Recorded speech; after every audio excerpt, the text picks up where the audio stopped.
Alam mo ba kung bakit maraming tao ang hindi nagtatagumpay? Madalas, nasa habits ang problema. Sa video na ito, pag-uusapan natin ang 10 habits na dapat mong iwasan para ikaw ay magtagumpay.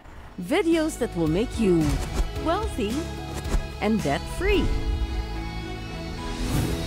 Hi there, this is Chinky Tan, your pambansang wealth coach. Ang goal natin is magtulungan po tayo to become financially free at maabot po ang ating pangarap sa buhay. Pero yun nga, nagiging problema po, imbis na maabot natin ang ating mga pangarap, problema po ang naabot po natin. Kaya nga, I want to help you to reveal to you ano ba yung habits na ginagawa natin that really make us really broke and poor. Number 1 habit, yung mahilig tayo magtanim. Anong tinatanim po natin? Aside from sama ng loob, duda at takot. Doubt and fear.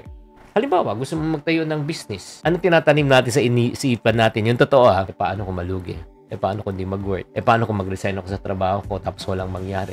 So, because of that habit, again, the habit of thinking negatively. So, nangyayari, natatakot ka, hindi mo sinisimulan, kasi nga, takot na lang nasa isip mo eh. Wala kang progress. Sino po sa inyong guilty? Type guilty please sa comment section. Second habit that really make us fail is what we call as the habit of procrastination. Ay, grabe. O, sample, may deadline ka sa trabaho, sa school project.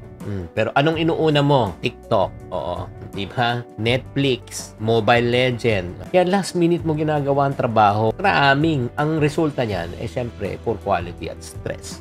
Diba? Guilty ka ulit. Third habit that will make you fail. Ito, distraction. Ay, nako. Like for example, may plano ka na mag-ipon. Pero, distract ka ng konti. Niyaya ka na ng friend mo na magburakay ng konti. Anong ginawa mo sa ipon mo? Pinambora mo na. Pero yung financial goal mo doon, hindi naman talaga pangbora eh. Ang financial goal mo ay para sa iba. Nasanay ka na nga, makalabit ka lang ng konti, ayun, marupok ka. Oh, guilty ka ulit. Another habit that will make you fail, ay nako, the habit of comparison. Oh, sample, nakita mo yung classmate mo, may bagong iPhone. Ikaw naman, nag-self-pity ka kasi luma na ang phone mo. Naubos na yung oras mo sa kaka-compare. Imbis na magtrabaho ka para may pambili ka ng upgrade, nadi-distract ka ulit. Yun, nagko-compare ka. Pero sabihin ko po sa inyo, aanhin mo yung bagong iPhone mo kung wala kang iPhone. Habit number 5 that will surely make you fail is the habit of a victim mindset.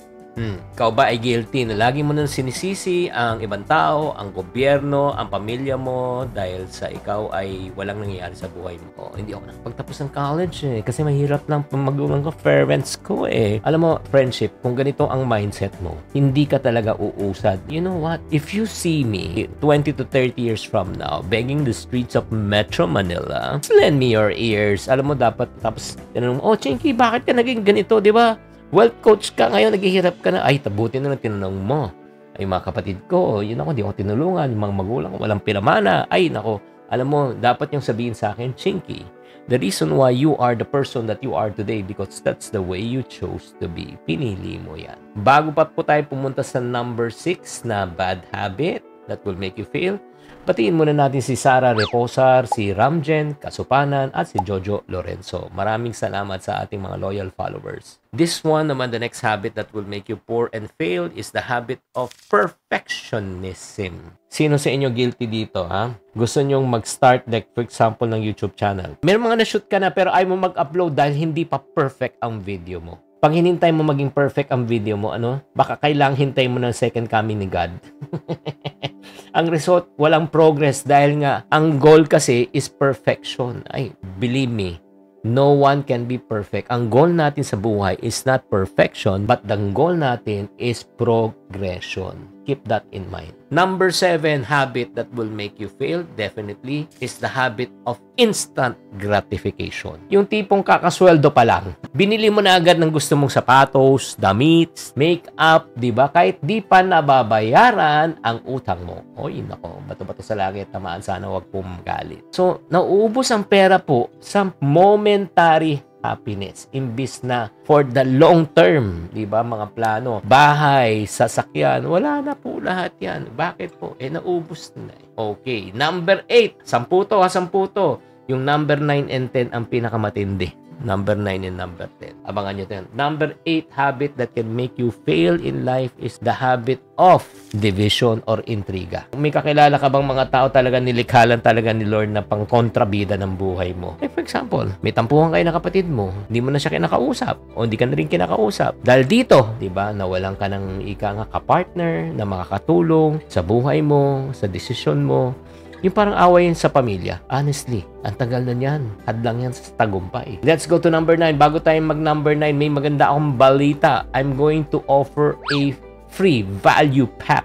Free, value pack webinar. Shout out sa mga tao na talagang gustong magkaroon ng multiplication of income. Ito yung tinatawag namin na income multiplier method. Dito i-reveal ko po sa inyo kung paano po ako nakakreate ng 12 sources of income. Paano ko nagawa yan? By these 8 simple strategies that I'm going to reveal to you so that you can earn 6 to 7 digit figure income per month. Kung interesado po kayo, check nyo na lang yung comment section sa baba. Ilalagay ko po yung link. Open lang for 500 seats. Let's go to number 9. Ito na yung pinakamahalaga and number 10. Number 9 habit that will make you fail, broke, and poor, the habit of scarcity mentality. Imbis na mag-invest ka sa skills and trainings, parang nanghihinayang ka. Sabi, ay sayang ang pera. Ba't pa ako mag-invest sa sarili ko? Wala namang mangyayari. Alam mo, yan po ang nagiging problema. That's the scarcity mentality. Pag tinanong mo yung mga gano'n, oy, maganda ka ng seminar, mga webinar. Unang tanong, libre ba?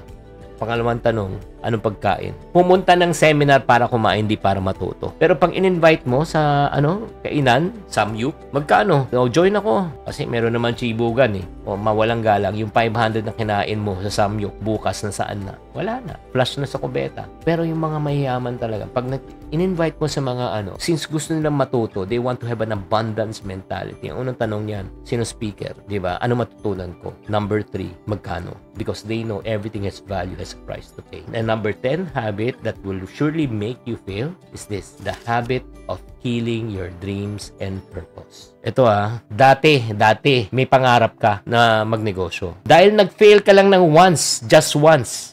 Hindi ka na umulit. Ang bilis mo sumuko. Bakit? Kasi ayaw mo masaktan muli. Parang feeling mo, na-justify mo, hindi talaga pang negosyo. Pang empleyado lang talaga ako. Alam mo, hindi naman ibig sabihin kumain ka sa isang restaurant, lahat ng pagkain sa restaurant ay hindi na masarap. Hindi naman porket niloko ka ng isang tao, forever lolokohin ka ng ibang tao. Diba? You just met the wrong person. Kaya nga, alam mo mga ka-friendship, never allow negative people, negative circumstances and situation to kill your dream and purpose in life. Ipaglaban mo yan. Kaya nga itong 10 habits na ito, mag-review tayo. The habit of planting doubt and fear. Habit of procrastination. The habit of distraction. The habit of comparison. The habit of victim mindset thinking. The habit of perfectionism, the habit of instant gratification, the habit of creating division, the habit of scarcity mentality, and the habit of killing your dreams and purpose. From 1 to 10, 1 to 10, nasaan ka? Check mo, di ba? Alam mo, huwag niyong hayaan itong mga bad habits na ito ang manatili sa iyong kaisipan.